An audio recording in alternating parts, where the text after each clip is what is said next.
For the victors, there is often nothing more than glorious war. But for the conquered, there is often nothing more than demoralizing and disastrous war.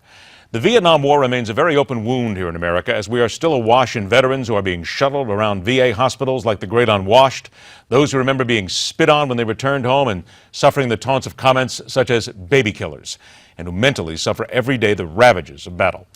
April 30th, 1975, the day Saigon, the capital of South Vietnam, fell to the communists from the north, leaving behind a feeling of helplessness and anger at a job that was botched from the very beginning and cost 58,000 American lives. Producer Eric Furman takes us back to that time, a time that America should never forget, in the hope the same mind-numbing mistakes won't be made again. Sad to say, the mistakes we see still occurring every day around the world. Vietnam. Formerly French Indochina, under French influence or domination for nearly 200 years.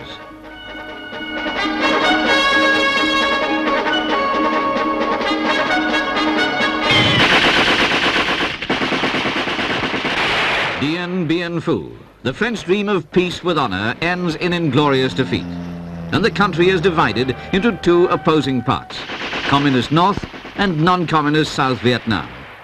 The communists set out to liberate the South, and America, as the champion of the free world, accept the obligation to stop them at any cost. From Vietnam, more pictures of the biggest American military operation of the war.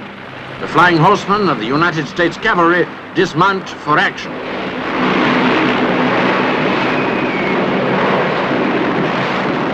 And from President Johnson, strong words to back up this action. At all costs, America must win the war, he says, to dissuade the communists from trying to take over other countries.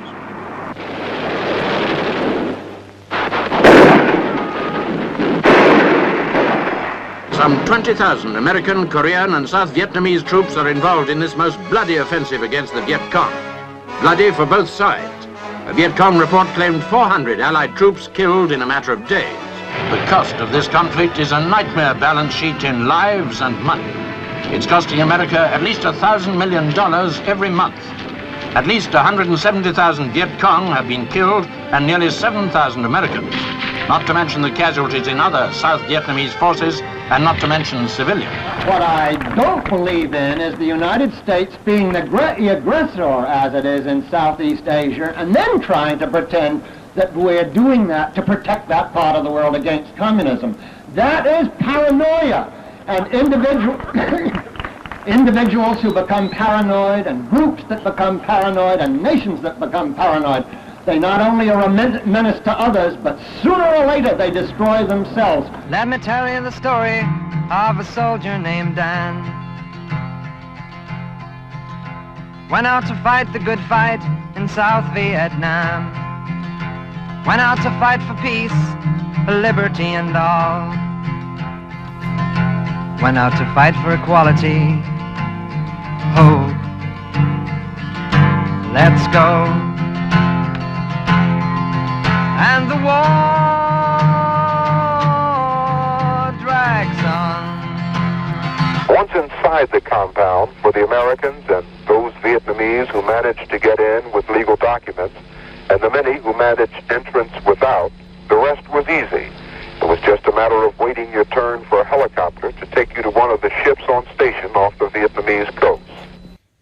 Spoken to many people who fought in that war, actually, and one of them put it best. He said, whenever I think about Vietnam, I think of the Country Joe and the Fish McDonald song, the Feel Like I'm Fixing to Die rag, and one of the lines in it was, 1, 2, 3, what are we fighting for? And he says, to this day, I'm still asking the same questions.